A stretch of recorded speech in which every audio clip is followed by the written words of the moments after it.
سورہ حجر آیت نمبر 45۔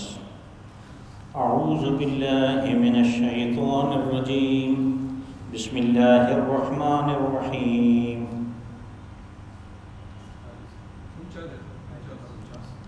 آیت نمبر 49۔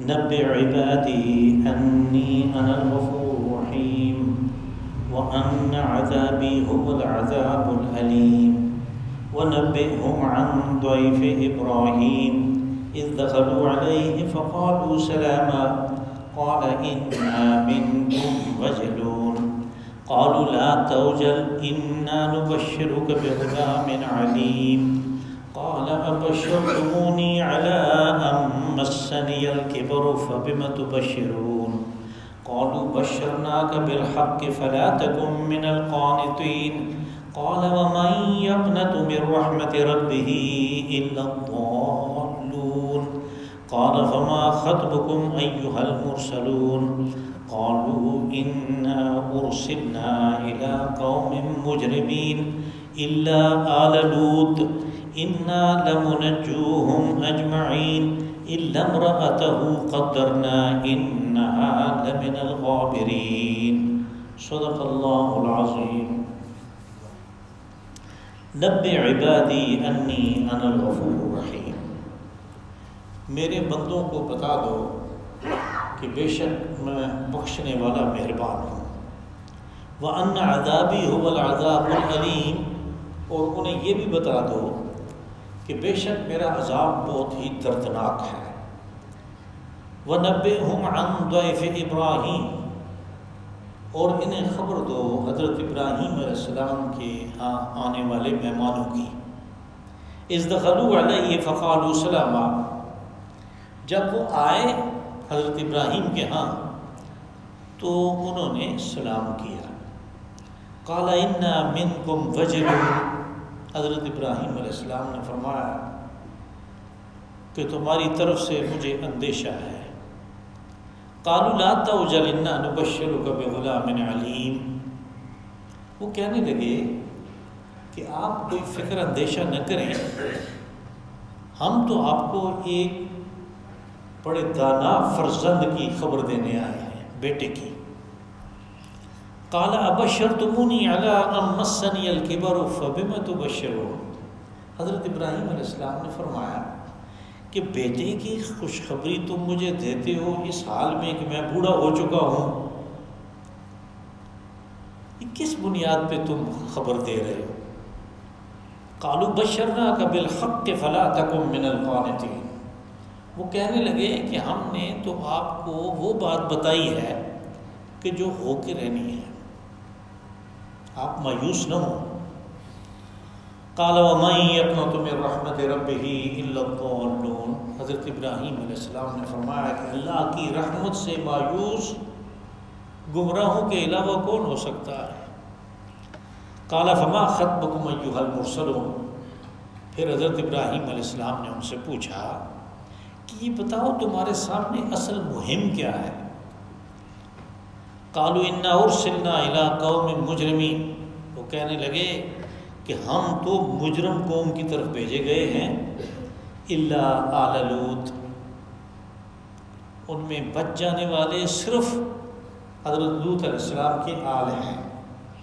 انا لمنجوہم اجمعین، ان سب کو اس عذاب سے نجات مل جائے گی، الا امرأتہ قدرنا انہا لمن الغابرین، سوائے ان کی بیوی کے کہ ہم نے اسے طاق رکھا ہے اور وہ بھی ان پیچھے رہ جانے والوں یعنی عذاب پانے والوں کے ساتھ ہی ہوگی۔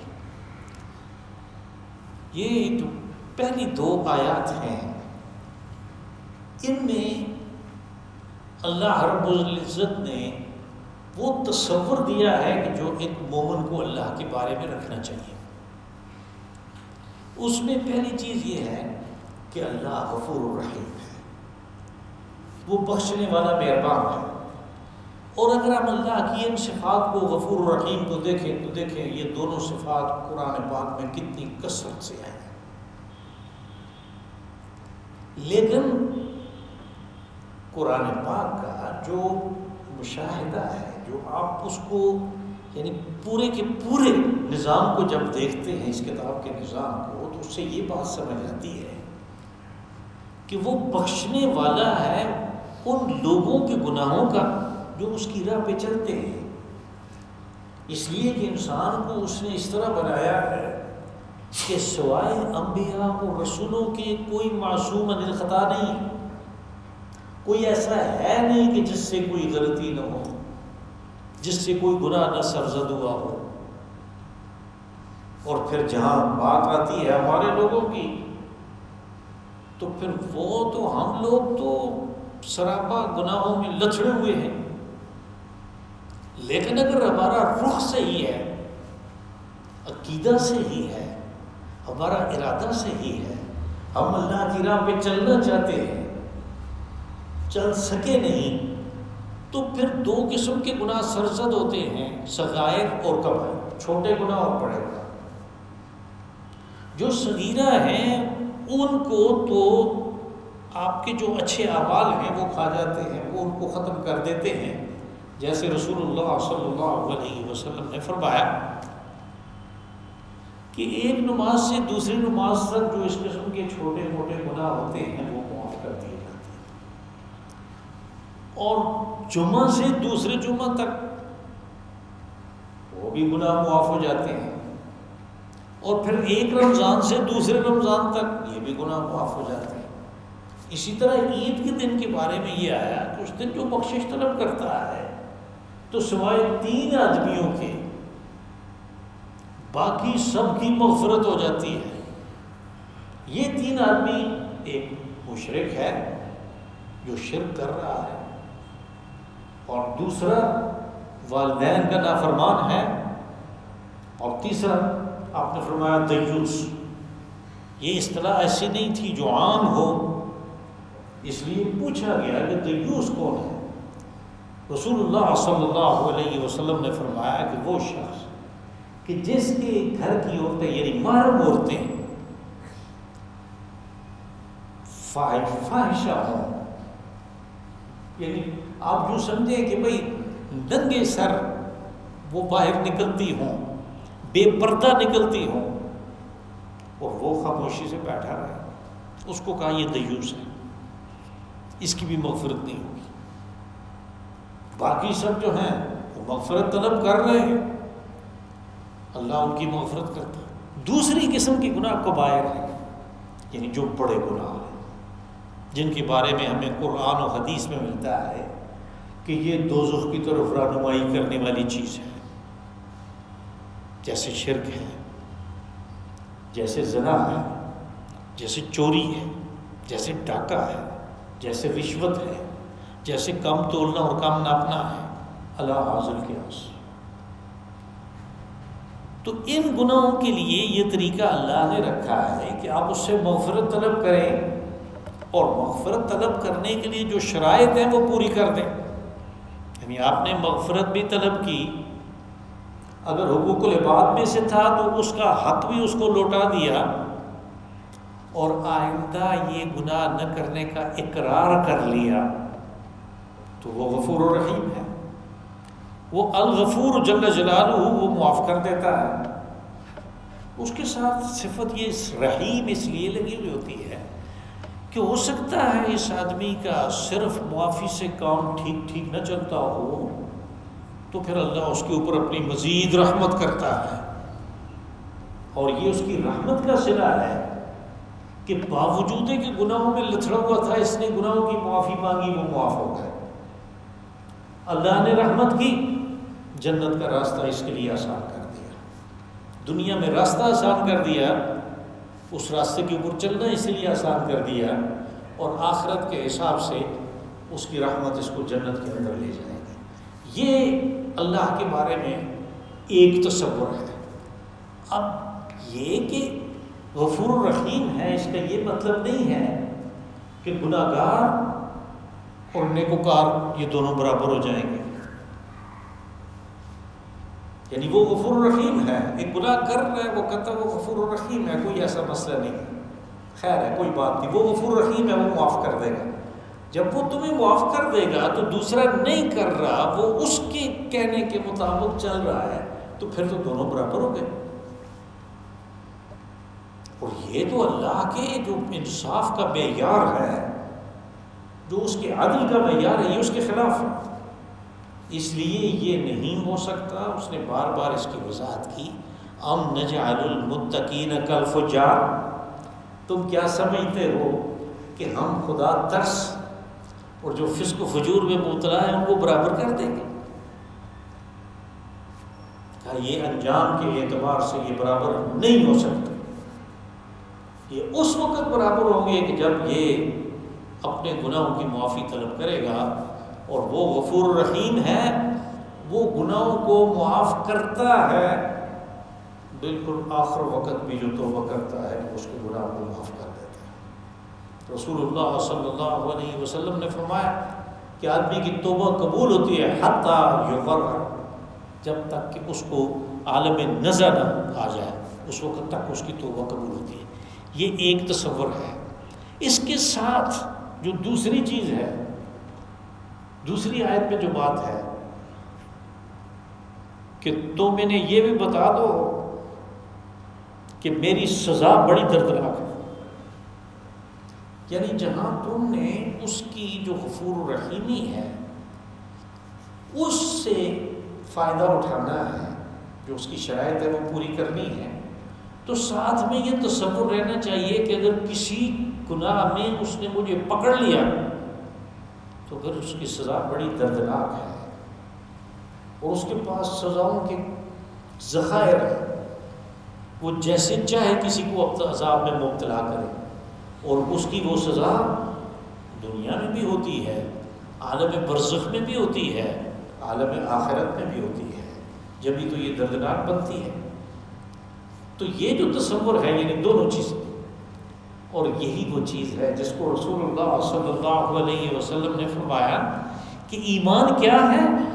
ایمان خوف اور رجا کے درمیان ہے، یعنی آدمی اللہ سے ڈرتا رہے اور اس کو خیر کی امید ہو کہ میرا اللہ مجھے معاف کر دے گا، اس لیے وہ معافی کی جو شرائط ہے ان کو پورا کر رہا ہے، لیکن خوف اس کے اندر موجود ہے۔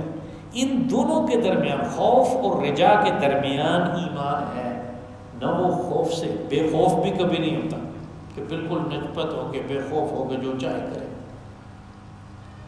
اور وہ اتنی امید بھی نہیں باندھتا کہ اس امید کی وجہ سے، اللہ کے بخشنے کی اس امید کی وجہ سے وہ اعمال صالحہ کو چھوڑ دے۔ وہ یہ دونوں کا، یعنی خوف اور رجا، اس کو امید بھی ہے اور اس کو ساتھ میں خوف بھی ہے، اللہ کا ڈر بھی ہے، یہ دونوں چیزیں موجود ہیں۔ یہ وہ صحیح تصور ہے رب کے بارے میں، اپنے اللہ کے بارے میں، جو یہاں ان پہلی دو آیتوں میں دیا گیا۔ اس کے بعد کہا وَنَبِّئْهُمْ عَنْ ضَيْفِ إِبْرَاهِيمَ۔ اب ایک واقعہ ہے جس کو قرآن پاک نے یہاں پہ اس لیے بیان کیا کہ آپ کو یاد ہوگا اس سورہ مبارکہ کے شروع میں وہ اعتراض تھا کہ بھئی فرشتے کیوں نہیں آتے ہمارے پاس، یہ کیا ہوا؟ فرشتہ کتاب لے کر، قرآن پاک لے کر ان کے پاس آتا ہے، ہمارے ساتھ کیا لگا ہوا ہے کہ ہمارے پاس نہیں آتا؟ اب ان کو یہ بتایا جا رہا ہے کہ، اور وہاں پہ بھی یہ بتایا تھا کہ فرشتے جب آتے ہیں تو پھر معاملہ ختم ہو جاتا ہے، اس کے بعد کسی کے پاس مہلت نہیں ہوتی ہے۔ مَا نُنَزِّلُ الْمَلَائِكَةَ إِلَّا بِالْحَقِّ وَمَا كَانُوا إِذًا مُنذَرِينَ، کہ ملائکہ جب ہم اتارتے ہیں تو وہ پھر فیصلہ کن بات لے کے آتے ہیں، اور پھر اس کے بعد مہلت کوئی نہیں۔ اب یہی چیز اس واقعہ کے ذریعے سے ان کو بتائی جا رہی ہے، یعنی تاریخی شواہد ایسی چیز ہیں کہ جن سے آدمی بڑی آسانی سے بات کو سمجھ جاتا ہے۔ اس لیے قرآن حکیم نے یہ تاریخ بیان کی۔ یہ حضرت ابراہیم علیہ السلام کا واقعہ ہے، تو اس لیے کہا کہ ان کو حضرت ابراہیم علیہ السلام کے گھر جو مہمان آئے تھے ان مہمانوں کے بارے میں خبر دو کہ پھر کیا ہوا۔ وہ کیوں آئے تھے اور انہوں نے پھر کیا کیا. کہا جب مہمان آئے، یعنی یہ بھی اسی سے متعلق ہے، ساتھ میں یہ واقعہ اسی سے متعلق ہے کہ اللہ پاک غفور الرحیم ہے، وہ بڑا مہربان ہے، لیکن وہ سزا میں بھی بڑا منتقم ہے، بڑا جبار ہے، بڑا قہار ہے. کہا کہ جب مہمان آئے تو پھر اذ دخلوا علیہ فقالوا سلاما، جب مہمان آئے تو انہوں نے شائستہ لوگوں کی طرح، اچھے لوگوں کی طرح پہلے سلام کیا. جیسے ہمیں حکم ہے کہ جب بھی کسی کے گھر جائیں، جب بھی کسی کے ہاں جائیں تو سلام کریں، سلام سے بات کا ابتدا کریں، کسی بھی ملاقات میں پہلے سلام کریں، اور جو پہلے سلام کرتا ہے اس کے لیے زیادہ اجر کی بشارتیں ہیں. قال انا منکم وجلون، حضرت ابراہیم علیہ السلام نے دیکھ لیا یہ تو ہمارے علاقے کے لوگ نہیں ہیں، تھے وہ انسانی شکل میں، لیکن وہ اس بات سے پہچان گئے کہ جب ہمارے علاقے کے نہیں ہیں تو یہ باہر سے آئے ہوئے ہوں گے. لیکن اس زمانے میں باہر سے جو لوگ سفر کر کے آتے تھے، ظاہر ہے ان کے پاس سواری ہوتی تھی اور وہ گرد و غبار میں اٹے ہوئے اور سفر کی تکان سامنے نظر آتی تھی. یہاں وہ بات بھی نہیں ہے. تو پھر حضرت ابراہیم علیہ السلام کی جو سوجھ بوجھ ہے، جو فراست ہے، اس سے انہوں نے اندازہ لگایا کہ یہ تو ملائکہ ہے. اور جیسے قرآن حکیم نے یہ بتایا کہ ملائکہ ویسے ہی نہیں آتے، فرشتے ویسے ہی نہیں آتے، وہ کسی اہم مشن کو لے کے آتے ہیں. اس لیے ان کو اندیشہ ہوا کہ اب پتہ نہیں کیا ہونے والا ہے. اس لیے انہوں نے اس بات کا اظہار بھی کر دیا، اپنے اندیشے کا اظہار بھی کر دیا. قال انا منکم وجلون، کہا کہ ہم تو تمہاری طرف سے، میں تو تمہاری طرف سے اندیشے میں مبتلا ہوں کہ پتہ نہیں تم کیا کرو، کس مشن کو لے کے آئے. قالوا لا توجل انا نبشرک بغلام علیم، وہ کہنے لگے آپ فکر نہ کریں، آپ اندیشہ نہ کریں، آپ کے لیے کوئی خطرہ نہیں ہے، ہم تو آپ کو ایک بڑے سوجھ بوجھ والے دانا فرزند کی خوشخبری دینے آئے ہیں. اور حضرت ابراہیم علیہ السلام کی جب سوان عمری آپ دیکھیں، آپ کی سیرت دیکھیں تو پتہ چلتا ہے کہ یہ حضرت اسماعیل علیہ السلام کی پیدائش کی خبر تھی. اور حضرت اسماعیل علیہ السلام سے پہلے حضرت ابراہیم کے دوسری بیویوں سے 3 بیٹے تھے جو کہ صحیح اپنے وقت پہ جوانی میں ہوئے، اور وہ علیحدہ انہوں نے توحید کے پرچار کے لیے مختلف جگہوں پہ آباد کر دیے. تو یہ اب ان کے پاس بیٹا کوئی نہیں تھا. تو جب انہوں نے یہ خبر دی کہ ہم ایک علیم، جاننے والے، علم والے فرزند کی خبر دیتے ہیں، قال ابشرتمونی علی ان مسنی الکبر فبم تبشرون، حضرت ابراہیم علیہ السلام نے فرمایا کہ آپ لوگ مجھے خوشخبری دے رہے ہیں، ظاہر ہے وہ خوش ہوئے بیٹے کی پیدائش کی، لیکن بات یہ ہے کہ یہ خوشخبری دینے کے لیے آپ اب آئے ہیں جبکہ میں بوڑھا ہو چکا ہوں. تاریخ ہمیں بتاتی ہے کہ اس وقت ابراہیم علیہ السلام کی عمر 90 سال کے قریب تھی. تو کہا کہ یہ خوشخبری آپ کی جو ہے یہ کس بل بوتے پہ ہے؟ فَبِمَ تُبَشِّرُونَ، آپ کے پاس بنیاد کیا ہے؟ یعنی اپنی خوشی کو وہ مستحکم کرنے کے لیے اور یہ کہ پوری طرح تسلی حاصل کرنے کے لیے انہوں نے یہ پوچھا کہ یہ کس بل بوتے پہ آپ مجھے خوشخبری دے رہے ہیں جبکہ میں بوڑھا ہو چکا ہوں. قَالُوا بَشَّرْنَاكَ بِالْحَقِّ فَلَا تَكُن مِّنَ الْقَانِطِينَ، وہ کہنے لگے کہ ہم نے یہ آپ کو خبر دی ہے بالحق. حق کے جو مختلف معنی ہیں وہ میں بیان کرتا رہتا ہوں، تو ان میں سے ایک معنی ہے وہ بات جو ہو کے رہنی، شدنی امر اس کو کہتے ہیں. بالحق یعنی ہم نے آپ کو ایک ایسی چیز کی خبر دی جو ہو کے رہے گی، بیٹا آپ کے ہاں پیدا ہوگا.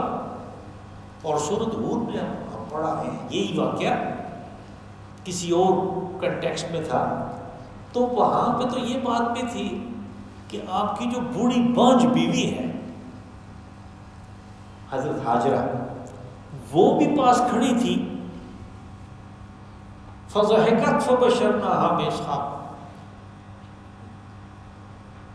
تو وہ ہنسنے لگے کہ یہ مجھے کیا ہے، میرے بدن سے بیٹا پیدا ہوگا. وہ بہت زیادہ بوڑھی ہو چکی تھی. تو کہا کہ یہ بالحق ہے، یہ امر شدنی ہے، یہ ہو کے رہے گا، آپ مایوس نہ ہو. اب یہ جو ملائکہ نے کہا حضرت ابراہیم علیہ السلام کو، حضرت ابراہیم علیہ السلام اپنے وقت کے یعنی ایسے رسول ہیں کہ ان کے علم، ان کے زہد و تقوی، ان کی سوجھ بوجھ، اور جو یعنی انبیاء کا اور رسولوں کا جو اللہ سے رابطہ ہوتا ہے، اس کی وجہ سے ان سے بڑا عالم تو کوئی ہے ہی نہیں ہے. اور یہ جو مایوسی ہے، یہ تو ایک بہت بڑا گناہ ہے. تو ملائکہ نے کہا کہ آپ مایوس نہ ہو. مان حضرت ابراہیم علیہ السلام نے کہا وَمَن يَقْنَطُ مِن رَحْمَتِ رَبِّهِ إِلَّا الضَّالُّونَ، کہ مجھے اس بات کا پتہ ہے کہ اللہ کی رحمت سے مایوس صرف گمراہ ہوتے ہیں. ضالون صرف گمراہ ہوتے ہیں، مجھے اس بات کا پتہ ہے. اب دیکھیں، یعنی اسلام نے انسانوں کو مایوسی سے نکالا ہے. عام اردو زبان میں بات استعمال ہوتی ہے کہ مایوسی گناہ ہے. یہ واقعی بہت بڑا گناہ ہے. آپ نے دیکھا کہ صرف گمراہ جو ہیں وہ مایوس ہوتے ہیں. اور آگے سورۃ زمر میں یہ بات آئی کہ قُلْ يَا عِبَادِيَ الَّذِينَ أَسْرَفُوا عَلَىٰ أَنفُسِهِمْ لَا تَقْنَطُوا مِن رَحْمَةِ اللَّهِ إِنَّ اللَّهَ يَغْفِرُ الذُّنُوبَ جَمِيعًا إِنَّهُ هُوَ الْغَفُورُ الرَّحِيمُ، کہ میرے ان بندوں کو جنہوں نے اپنے اوپر ظلم کر لیا. اپنے اوپر ظلم یہ ہے کہ آدمی شرک کرے، آدمی ریا کرے، آدمی اور دوسرے کبائر میں مبتلا ہو، تو وہ تو اصل میں اپنے آپ کو جہنم کے لیے تیار کر رہا ہے. یہ اپنے اوپر ظلم ہے. تو کہا وہ بندے جنہوں نے تجاوز کیا حدود سے، اپنے اوپر ظلم کر لیا، ان کو کہو مایوس نہ ہو، اللہ کی رحمت سے مایوس نہ ہو، اللہ سارے گناہوں کو معاف کر دے گا. تم شرائط تو پوری کرو، معافی کے طلب کرنے کی شرائط پوری کرو، وہ غفور رحیم ہے، وہ معاف کر دے گا. اور رسول اللہ صلی اللہ علیہ وسلم نے فرمایا، یعنی آپ نے وہ جو زمانہ جاہلیت کے شعراء تھے، بڑے شعراء جو تھے، ان سب کے کلام آپ نے سنے. کسی کو کہا کہ مجھے لبید کا کلام سناؤ، امرؤ القیس کا کلام سناؤ، سب کے کلام سنے. تو آپ نے فرمایا، اور زیب کلام جو ہیں، یہ شاعری جو ہے یہ کافی بڑی ہے، ظاہر ہے مختلف مواقع پہ آپ نے یہ سنے ہوں گے، ایک دفعہ تو نہیں. لیکن آخر میں آپ نے فرمایا جب سب کے کلام سن لیے تو آپ نے فرمایا کہ قیامت کے دن پوری دنیا کے وہ شعراء جنہوں نے دوزخ میں جانا ہے، ان کے آگے آگے امرؤ القیس ہوگا. یہ ایک بہت بڑا شاعر. امرؤ القیس کا کلام یعنی ہمیں مارکیٹ میں کتابیں ملتی ہیں، اس میں موجود ہے، اس کی شرح لکھی جا رہی ہیں اور لکھتے رہے ہیں. اور اس کی شاعری سے بعض الفاظ کا جو استعمال ہے، اس سے ہم قرآن پاک کے کسی لفظ کا صحیح مفہوم اخذ کرتے ہیں، اصل مطلب اس کا کیا ہے. کہ زمانہ جاہلیت میں یہ لفظ اس طریقے پہ استعمال ہوتا تھا. تو یہ امرؤ القیس جو آپ نے فرمایا کہ جو دوزخ کو شاعر جائیں گے تو ان سب کے آگے جو ہے امرؤ القیس ہوگا، اور اس کے ہاتھ میں دوزخی شعراء کا جھنڈا ہوگا. اب اس کے کلام میں کون سی بات ہے ایسی کہ جس کی وجہ سے یہ اس کو سردار بنایا گیا دوزخ میں جانے والے شعراء کا؟ تو جب اس کے کلام کو پڑھیں تو پتہ چلتا ہے کہ مایوسی ہے اس میں. مایوسی یہ وہ چیز ہے کہ جس نے پوری کی پوری عیسائیت کا سارا نظام درم برم کر کے رکھ دیا. حضرت عیسیٰ علیہ السلام کی تعلیمات کا یعنی اپنے آپ کو کرسچن کہنے والے، عیسائی کہنے والے، ان کے اندر ان کی تعلیمات کی کوئی چیز باقی نہیں رہی، کہ وہ مایوس ہوئے کس بات سے کہ انسان گناہ کی پیداوار ہے۔ ان کے ہاں یہ بات ہے کہ وہ جو شجرہ تھا آدم علیہ السلام کو جس سے منع کیا گیا تھا کہ اس درخت کے قریب نہیں جانا، وہ اصل میں قبل از وقت اپنی زوجہ کے ساتھ مباشرت تھی، جس سے انہیں روکا گیا تھا کہ اس کے پاس نہیں جانا، لیکن انہوں نے اللہ کے حکم کو شیطان کے بہکاوے میں آ کے توڑ دیا۔ اس کے نتیجے کے طور پہ ان کے ہاں بیٹا پیدا ہوا۔ کہا یہ نسل انسانی اس آدم کی ہے اولاد کہ جس نے سب سے پہلے گناہ کیا، اور گناہ کے نتیجے کے طور پہ اولاد شروع ہوئی، تو قیامت تک آنے والے انسان جو ہیں وہ گناہ گار ہیں، ان سب نے دوزخ میں جانا ہے، کیونکہ ان کی پیدائش کے ساتھ یہ گناہ ہوتا ہے۔ پھر اللہ کو ان کے ہاں یہ عقیدہ ہے جو کہ سراسر غلط ہے کہ اللہ کو انسانوں کے اوپر رحم آیا اور اس نے اپنا بیٹا بھیجا، نعوذ باللہ، حضرت عیسیٰ علیہ السلام کی شکل میں، اور پھر وہ ان تمام دنیا والوں کے گناہوں کا کفارہ لگ گیا، سولی پہ چڑھ کے کفارہ لگ گیا۔ اب تمہاری جو مرضی ہے کرو۔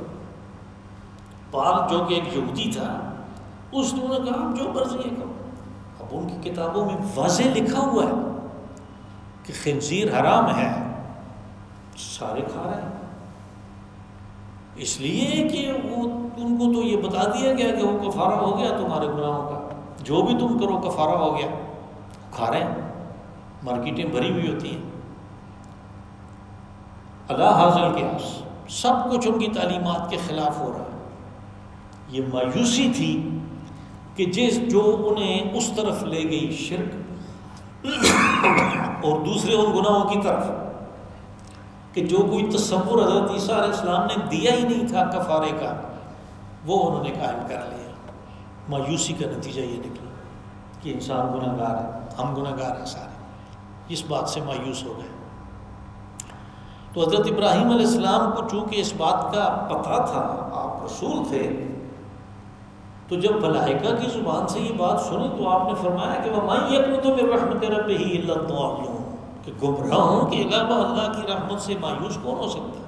میں تو مایوس نہیں ہوا، صرف میں تو اپنی تسلی چاہتا ہوں کہ یہ عجیب و غریب خبر ہے میرے لیے اس عمر میں، اس لیے پکا پتہ چل جائے۔ قَالَ فَمَا خَطْبُكُمْ أَيُّهَا الْمُرْسَلُونَ، تو حضرت ابراہیم علیہ السلام نے فرمایا خطب یخطب، ویسے تو خطاب تقریر کو کہتے ہیں کہ آپ یعنی آپ کے سامنے مہم کیا ہے، آپ کیا کہہ رہے ہیں، کیا کرنے آئے ہیں، لیکن یہ لفظ عربی زبان میں کسی اہم مہم کے لیے استعمال ہوتا ہے، یعنی اگر یہ بات ہے تو ہم نے مجھے بیٹے کی خبر دے دی، میری تسلی بھی ہوگی کہ یہ اللہ کی طرف سے ہے اور وہ سب کچھ کرنے پہ قادر ہے، لیکن پھر بھی بتاؤ تو صحیح تم آئے کیوں ہو؟ فما خطبکم، کیا مہم ہے تمہارے سامنے؟ اس لیے کہ بیٹے کی خبر دینے کے لیے تو ملائکہ کی پوری جماعت نہیں چاہیے۔ تو پھر انہوں نے بتایا انا ارسلنا الی قوم لوط، الی قوم مجرمین، یعنی ہم مجرم قوم کی طرف آئے ہیں۔ انہوں نے قوم لوط نہیں کہا، مجرم اس لیے کہا کہ وہ قوم کیا تھی، یعنی جب واقعات میں تاریخ میں جو مختلف لوگوں نے مرتب کی اور کچھ باتیں تلمود میں بھی آئیں ان کے بارے میں، وہ بڑی عجیب و غریب قوم تھی۔ سب سے پسندیدہ ان کے عمل، کوئی ناواقف آ جائے، مہمان آ جائے ان کی بستیوں میں تو اس کو لوٹنا تھا۔ حضرت ابراہیم علیہ السلام کے بھتیجے تھے حضرت لوط، حامان حضرت ابراہیم کا بھائی تھا، یہ اس کے بیٹے تھے، ہاران شاید نام تھا۔ تو اس لیے گاہے بگاہے وہ ان کا پتہ کرتے رہتے تھے کیونکہ قریب ہی تھے، یہ عراق میں تھے اور وہ جہاں پیر مردار ہے میں نے گزارش کی تھی وہاں پہ تھے۔ تو ایک دفعہ انہوں نے اپنا غلام جس کا نام الیعرز تھا، یعرز، اس کو بھیجا پتہ کرنے کے لیے۔ تو یہ ابھی بستی میں نہیں گیا تھا، باہر ہی تھا کہ ایک صدومی نے، صدوم ان کی بستی کا نام تھا، اس کو پتھر مار کے زخمی کر دیا اور اس کا خون نکلا ہے۔ اور یہ آدمی جو ہے زخمی، یہ جو ان کا جو جج بیٹھا ہوا تھا، کوئی منصف تھا، اس کے پاس گیا کہ بھائی یہ تمہارے آدمی نے مجھے پتھر مار کے زخمی کر دیا۔ تو وہ بھی آ گیا۔ تو جج نے فیصلہ جو دیا وہ بڑا عجیب و غریب تھا۔ وہ کہنے لگا اس نے تمہارے کپڑے بھی خوبصورت کر دیے، سرخ کر دیے، تمہاری شکل بھی سرخ ہو گئی ہے، اس کو اجرت دو۔ اب مہمانوں کے ساتھ جو باہر سے آتے تھے لوگوں کے ساتھ یہ حال کرتے تھے۔ اس نے، وہ جو غلام تھا حضرت ابراہیم علیہ السلام کا، اس نے ایک پتھر اٹھایا اور اس جج کو مارا، اس کا خون نکلا۔ اس نے کہا کہ تم مجھے نہیں دو، اس کو دے دو اجرت، اور وہ بھاگ گیا وہاں سے۔ یہ واقعہ جو ہے یہ مصری ایک مصنف ہے نجار نے اپنی کتاب میں لکھا، اس نے کتاب لکھی قصص القرآن، قرآن پاک کے واقعات۔ اور اسی طرح ان کا یہ کام تھا کہ مہمانوں کو لوٹنا، قافلے جو جا رہے ہیں ان کو لوٹنا، اور ان کا اصل گناہ لواطت تھا، یعنی وہ اپنی شہوت رانی کے لیے مردوں کو استعمال کرتے تھے، عورتوں کو نہیں۔ آگے وہ ان کا پورا واقعہ بھی آ رہا ہے۔ تو وہ کہنے لگے کہ ہم ان مجرم قوم کی طرف آئے ہیں، الا آل لوط۔ تو ظاہر ہے حضرت ابراہیم علیہ السلام کے وہ بھتیجے تھے اور پھر ان کا پورا خاندان تھا، تو انہیں اس کے بارے میں فکر تو لاحق ہونی تھی۔ تو ملائکہ نے پہلے ہی واضح کر دیا کہ سوائے حضرت لوط علیہ السلام کی آل کے، چونکہ آل میں متبعین جو پیروکار ہوتے ہیں وہ سارے شامل ہوتے ہیں، اس لیے ہو سکتا ہے کہ کچھ لوگ حضرت لوط علیہ السلام کی دعوت پہ ایمان لائے ہوں تو وہ بھی ان کے ساتھ ہیں، اس لیے کہ اللہ کا یہ قانون ہے کہ وہ رسول کو جو دنیا میں عذاب آنا ہوتا ہے اس سے بچا لیتا ہے، وہ رسول اور اس کے ساتھیوں کو بچا لیا جاتا ہے اور قوم کو ہلاک کیا جاتا ہے۔ کہا انا لمنجوہم اجمعین، ہم یہ جو آل لوط ہے ان سب کو بچا لیں گے، الا آل لوط، سوائے حضرت لوط علیہ السلام کی بیوی کے۔ اب یہ جو بیوی اور خاوند کا آپس میں رشتہ داری ہے جو مناکحت سے، نکاح سے پیدا ہوتی ہے، یہ بڑا گہرا قسم کا رشتہ ہے، اور صرف اس ایک نکاح کی وجہ سے عورت اس مرد کی وارث ہوتی ہے، مرد اس عورت کا وارث ہو جاتا ہے۔ اور ظاہر ہے باقی زندگی انہوں نے اپنے ایک دوسرے کے ساتھ نباہ کرنا ہے۔ قرآن حکیم میں سورہ بقرہ میں دوسری جگہ یہ کہا کہ وَلَا تَنْسَوْا الْفَضْلَ بَيْنَكُمْ، جب جھگڑنے پہ آؤ تو ایک دوسرے کے اوپر جو عنایات کرتے رہے ہو، جو مہربانیاں کرتے رہے ہو، جو پیار و محبت کی باتیں کرتے رہے، ان کو بھولو مت کہ وہ بھی تم نے ہی کیے۔ لیکن جو اللہ کا قانون ہے وہ بے لوگ ہے۔ اس نے جب فیصلہ کر دیا، ایک دفعہ اس بات کا فیصلہ ہو گیا کہ رشتہ داری کسی کو جنت میں نہیں لے جا سکتی، دنیا کے عذاب سے نہیں بچا سکتی، تو پھر حضرت لوط علیہ السلام کی بیوی بھی عذاب پانے والوں میں سے ہوئی، حضرت ابراہیم علیہ السلام کا باپ بھی عذاب پانے والوں سے ہوا، اور حضرت نوح علیہ السلام کا بیٹا بھی عذاب پانے والوں سے ہوا۔ یہ تینوں واقعات قرآن پاک میں درج کر کے بتا دیا کہ رشتہ داری اس سلسلے میں کام آنے والی نہیں ہے۔ وارث ہو سکتے ہیں آپ، اس کی وجہ سے آپ دوسروں کے ساتھ لڑائی کر سکتے ہیں، لیکن اللہ کے عذاب سے بچانے والی چیز ایمان اور عمل صالح ہے، یا اس دنیا میں آ رہا ہو یا بعد میں۔ اس لیے کہا الا آل لوط، سوائے حضرت لوط علیہ السلام کی بیوی کے، اس لیے کہ وہ آپ کی دعوت پہ ایمان نہیں لائی تھی اور انہی گمراہ قوم کے ساتھ اس کے سارے تعلقات تھے۔ کہا الا امرأتہ قدرنا، قدرنا اندازے کو کہتے ہیں، یہاں پہ یہ اس مقصد کے لیے ہوگا کہ ہم نے اس کو طاق رکھا ہے، اس کو بچنے والوں کے ساتھ ہم آنے نہیں دیں گے۔ قدرنا انہا لمن الغابرین، یعنی وہ پیچھے جو رہ جائیں گے بستی میں، جن کے اوپر عذاب آنا ہے، ان میں سے ہوگی۔ اللہم صلی وسلم وبارک وانعم علی عبدک ورسولک ونبی